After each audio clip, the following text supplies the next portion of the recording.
So yeah, this song is kind of a weird, strange song. Um, it really it came together. Well, first of all, I guess let me say the name. The name really doesn't have much meaning. Um, the working title of this song was always country pop because it started with this kind of countryish riff, and even though it's not really country, it's just kind of sounds like hokey, like lame country, not like actual like cool chicken picking country, like one of my other tunes, um, like Redneck Steroids. You know, that one's like a legit country tune, but it it's just it kind of took its own, like I really didn't have a direction in mind when I started writing this, so it kind of has all these different things, and the name M.F.H just stands for multi-format hitter, like meaning that it just goes through a bunch of different genres. So I know that's kind of weird, but that's what it came. Why I did that. And also, like my first album had a song called DRE, which didn't have any, that didn't mean anything. It was just Dre, like Dr. Dre. That was the working title of that song, but I just put the periods so people think it means something. So I was like, well, I'll do something on this album that has the periods, you know, just the three letters with the periods. Anyways, this song started out with this riff that goes throughout the entire song, which is this here. I've just called it country guitar.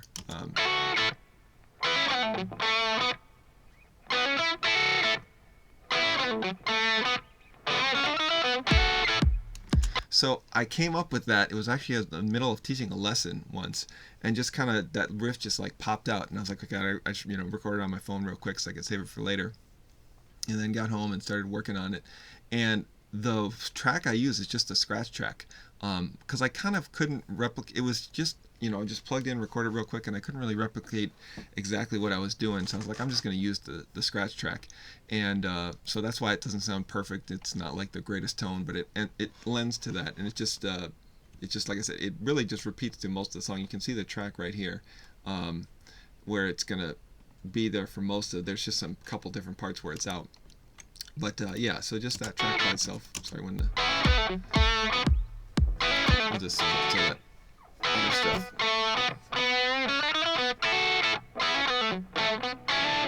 So it kind of gets a little funkier on that second round at time.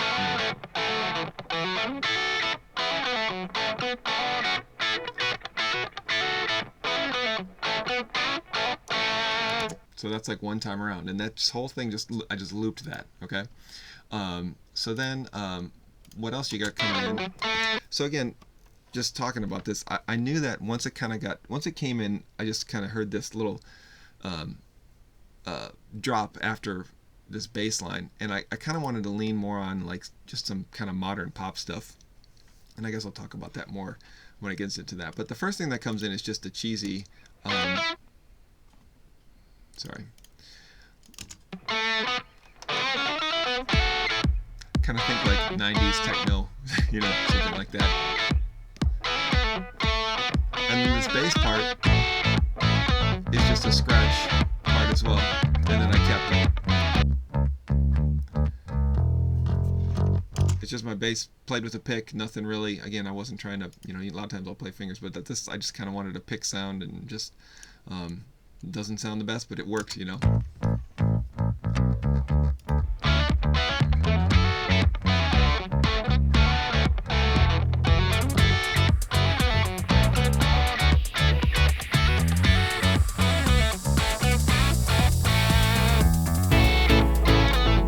So I knew once it kind of, when I started incorporating that drop, I was like, okay, it's going to be pretty poppy. And of course, it's got the,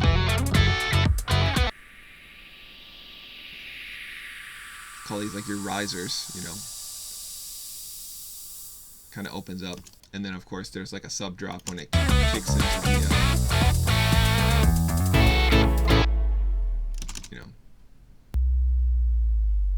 gotta have that. So there's quite a bit of loops going on in addition to live drums. Where is the loop right there?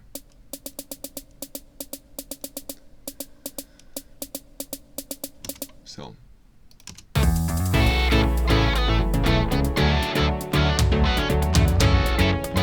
I've got like these kind of big sounding toms.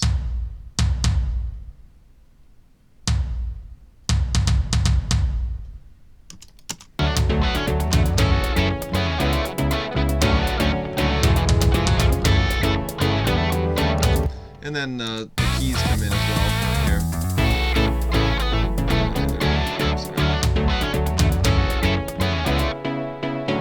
Super, I'll mute the talk.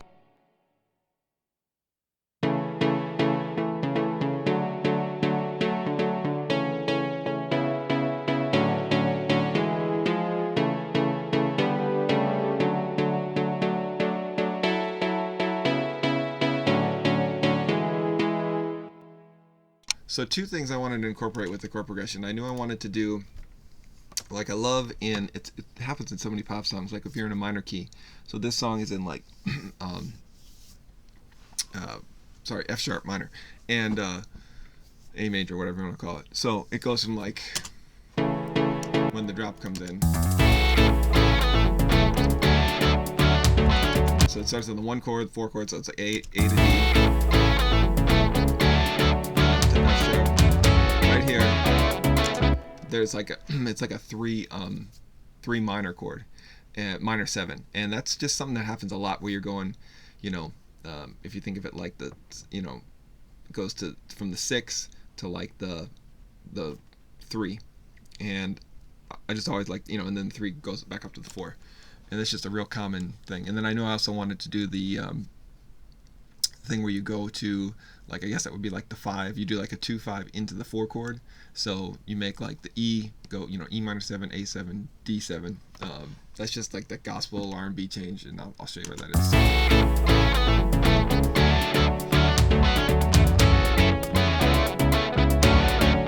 And then also the chromatic, there it is right there, yeah, so it kind of goes chromatic back to the 1.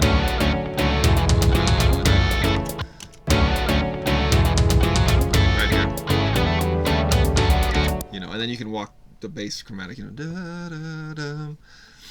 Anyways, so that's kind of like the progression, and that's going to repeat again for a lot of it. So once I kind of had that progression, I was like, okay, I'm going to kind of use this as there's basically 3 sections. There's this pop section, which has the country part, going on over the top of it.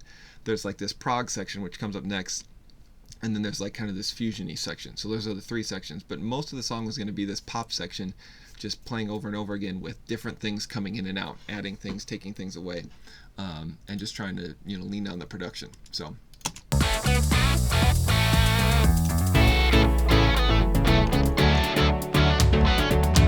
and the thing about this first section is it really it builds up to like basically like a false drop, like what would normally be like a drop is when it goes into this prog section here.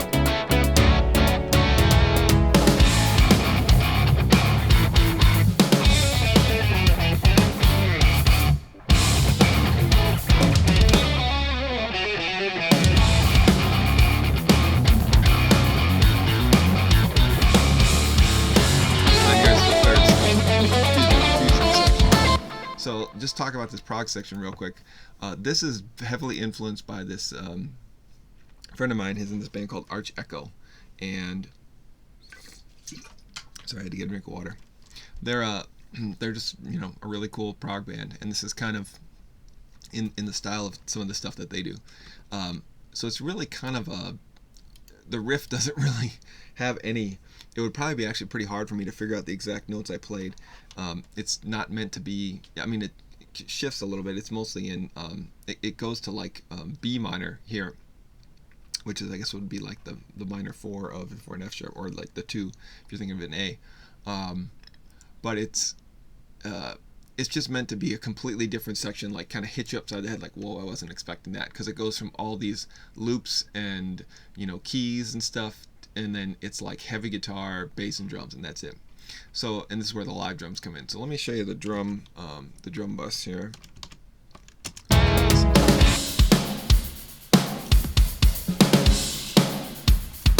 I'll mute the talk back.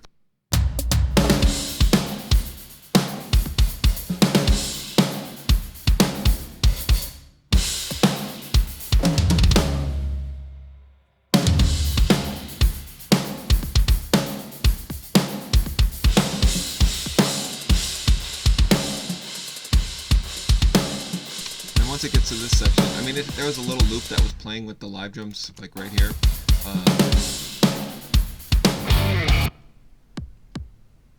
Very low in the mix.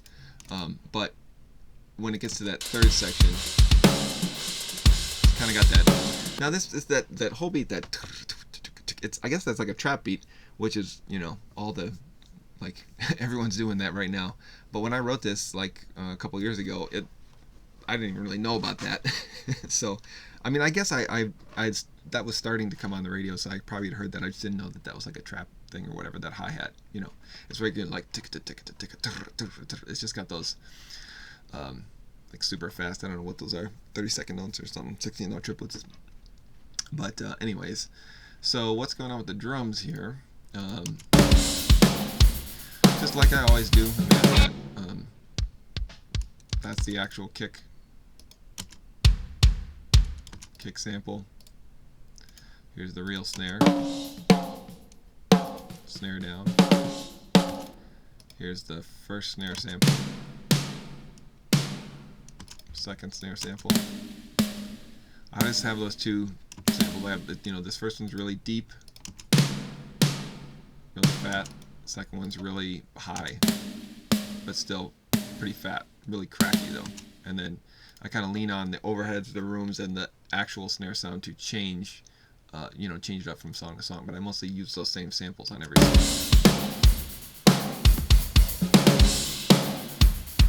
And then you've got the overheads,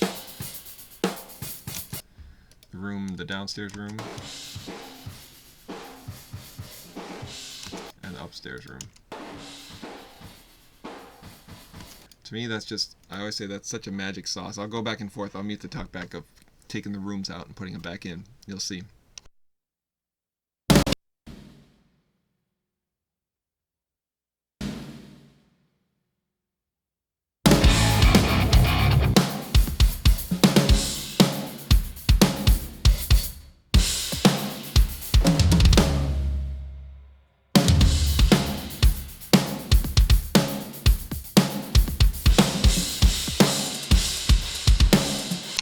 So again, you know, the rooms just add a lot of nice, just a really good, you know, ambience and vibe. So, all right, so let's keep going here. So what you got going on with the, now this is a whole separate bass part, and it's distorted bass now. Since this is like a metal part, and then you got the heavy rhythm guitars. It looks like, you know, it's just one stereo file, but it's two, you know, two things tracked separate left and right, and then just put it onto a stereo file.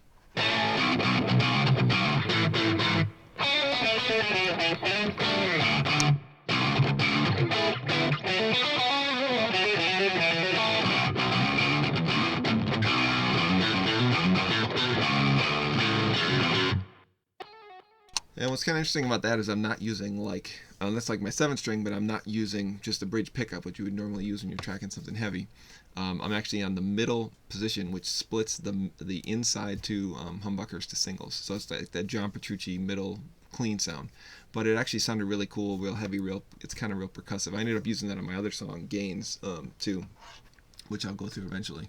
So, yeah, so that's going on in that section. And then this third section.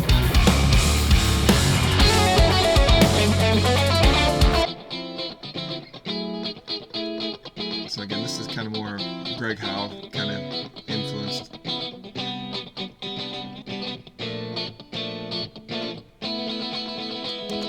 It's got a lead part over that.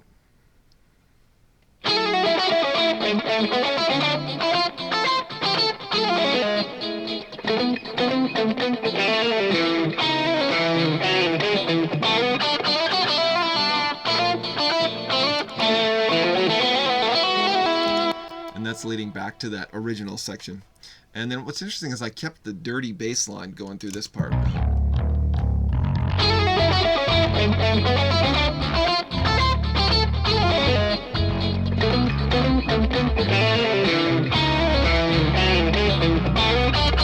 So normally for that type of section I would have probably switched back to a clean bass, but I don't know, just the dirty bass seemed to work good at that section, so I kept it. And then, like I said before, you know, the drums have this that loop playing along with it, so if I take the guitars out, oh, there's some keys there too, but oh Yeah, and the rises. But so here's the loops. That's playing along with the.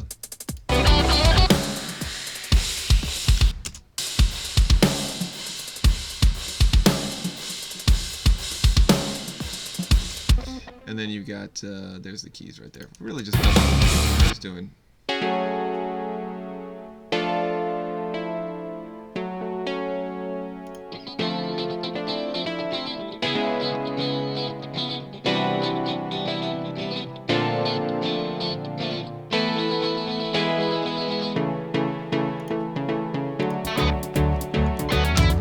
then when this section comes back, it's the return of that country part.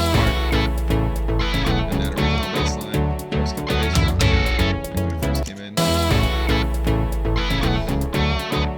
And I'm going right into the second half of these big tones. It's going to build into an actual drop.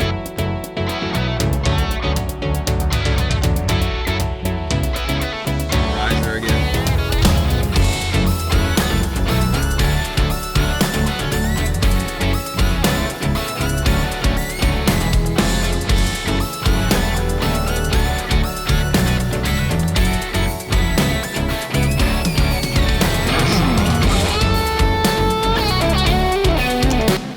Talk a little bit about this section. So again, we got the live drums going now. Still, I guess, playing along with those loops.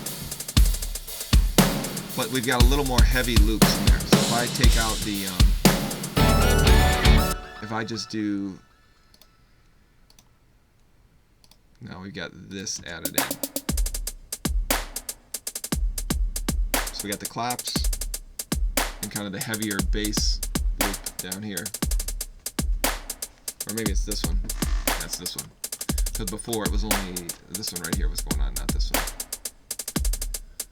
And it's just, you know, it's kind of that more hip-hop thing, you know, where the just trying to get that bass to really rumble. And of course it's very hard mixing this, you know, keeping like super sub low end intact while retaining headroom is like the hardest thing. I think it's more on the mastering end actually, but just getting that still to thump. So yeah, and then along with the live drum, you can hear that bass drum or bass drop. When you hear the solo, you can really hear it when it gets to the, if you're listening on good speakers or good headphones, you can hear when that bass drop gets to the bottom, you can really feel the sub. You know, you don't hear it anymore, you start to, and then when it gets to the bottom, it's just like rumbles.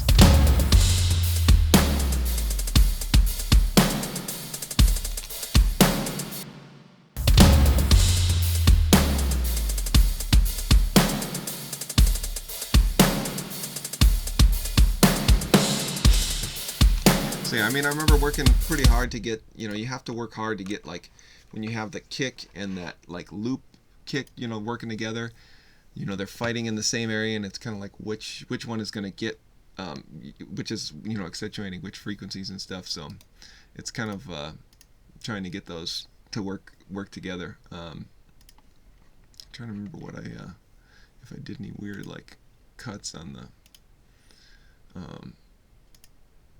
I don't know if anything's automated here. I don't know. It's been a while since I've done this. That's more like an upper, that's like a mid scoop there. Yeah, I don't know. Maybe I don't see any crazy stuff that I did with the, so who knows? But anyways, it's just getting that stuff to work together. Because if I take out that kind of sub loop, which I think it's this one. It's that one and it's this one, I think. Oh. Okay, so that's one thing I did. So this one here, there's no low end in this one. And this one has all the low end. Plus some of the hi-hat. This one has some of the hi-hat too. Yeah, I might have filtered it. I think what I did, yeah, I think there's not much EQ moves in here, is I think I filtered them that way, like in the tracking session. So when I was tracking it, just to get those to balance right. So this one's adding all the oomph.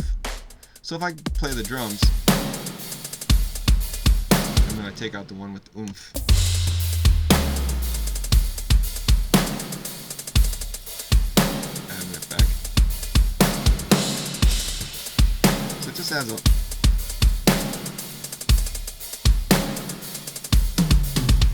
just adds just a little more beef to the kick, It's not overwhelming.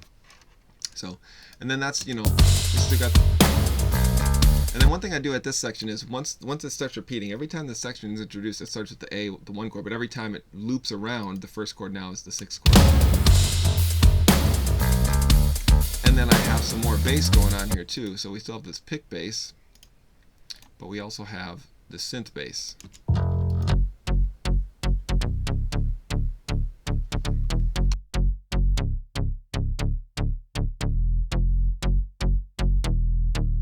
So it's just a real thumpy kind of bass. It just sounds like an octave pedal on the real bass, basically.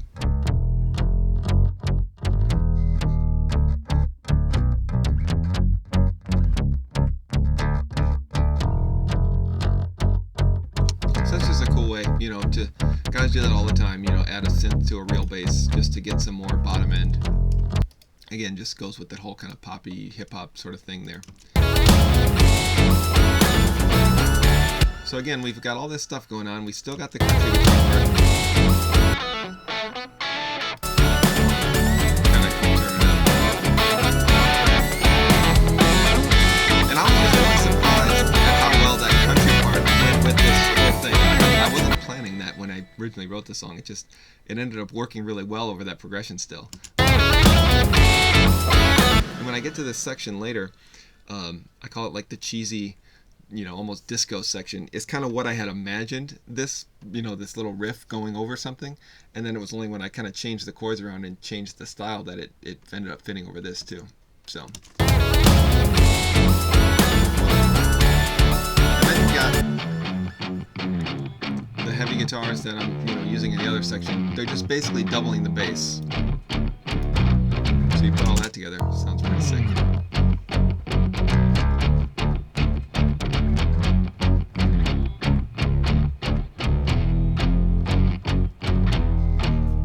Just adds a little more. So now we got the solo.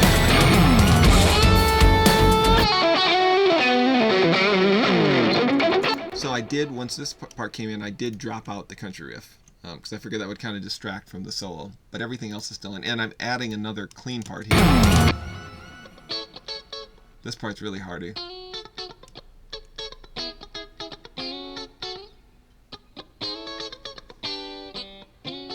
Sound like a little flow there.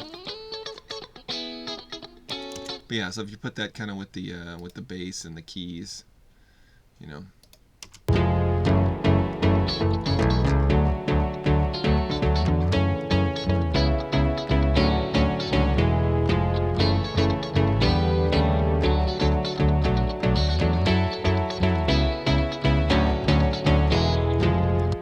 So just again, I took out one.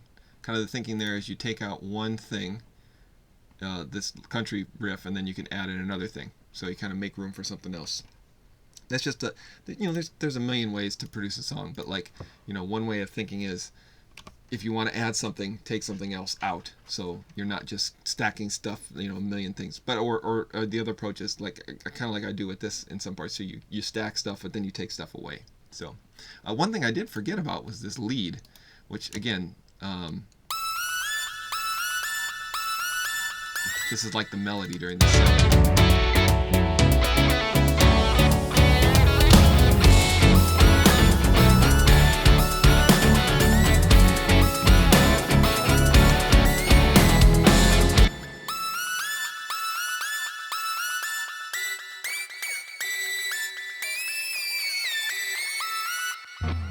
So it's a really weird sound. Now the funny thing with this is that I was not even trying to. I just that was just the first thing. It was kind of like a placeholder melody. It was just kind of the first thing that popped into my head, and I wasn't crazy about it. And but I just, again, it was one of those things you stuck with it so long, and then it ended up well, this is kind of the thing now. And then I was always going to double it on guitar too, but it just didn't sound right like that. It always just sounded best just with the lead, even though it's kind of an obnoxious sort of lead sound. It's really high, kind of growly sounding, or not growly. I don't know how to describe it. It's just got all that all that hair on it on the top, So I just ended up leaving it and was just like, okay, that's it. I'm going to leave it. This song is just all about really not caring about, you know, there's no breaking a lot of like boundaries here. You know, within each section I try and kind of stay true to that like genre, but it's just throwing all these things together. It's just like, you know, it's kind of a big like F you to traditional stuff that you can put all these things together. Not saying I'm not like saying I'm like a trailblazer or anything like that. A lot of other people do that, and most of the time I like to work with inside, you know, paint in the line, so to say, within a certain genre. But sometimes it's fun just to like throw shit together like this, and that isn't supposed to go together, because it's just all for fun, you know. So the guitar section.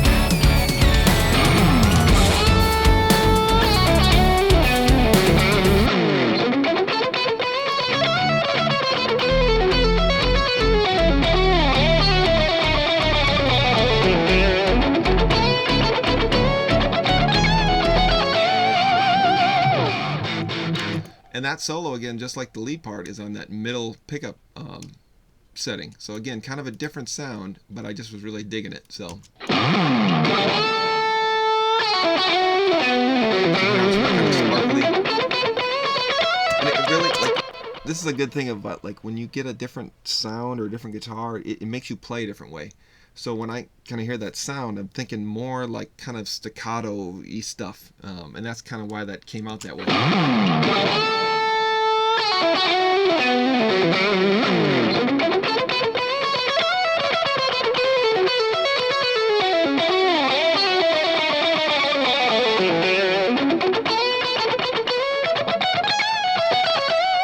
It's a lot of, you know, just a lot of palm muting and things just to, you know, get at that.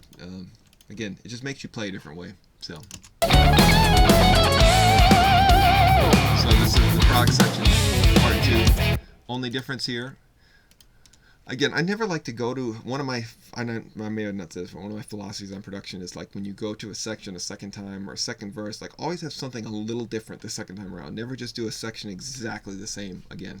There's always got to be something a little bit different. So here what's different is this little harmony. And then this part, right?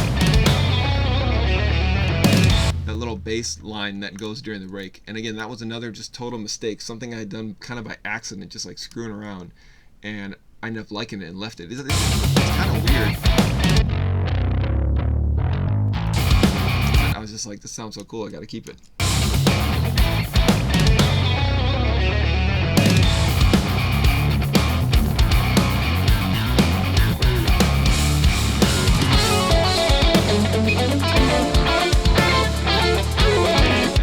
Fusion section again for the second time. What I'm adding here is a second lead guitar part to do this harmony. It's an octave.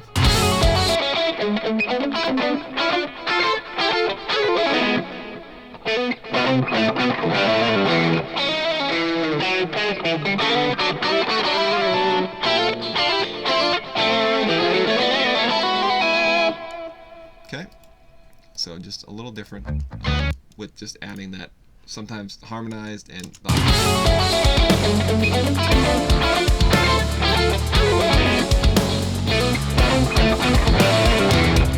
really love that octave, and I really, you can see here I really boosted that to get that up in the mix.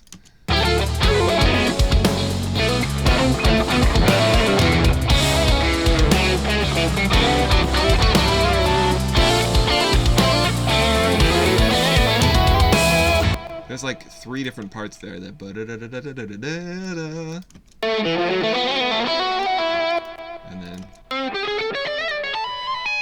and then this one too.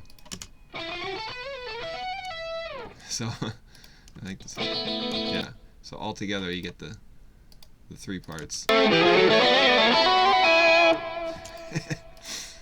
Just I don't know why that makes me laugh. So then you go in. It's like the intro all. You get that big bass drop going into just the country part and the bass. Okay, I think this is where I'm going to leave it for a part 2 and switch over so this video doesn't get too long. So this is a good spot to switch over. But like I said, check out part 2 because this next section is kind of how I envisioned the country part going when I first wrote it, when I first came up with the riff. So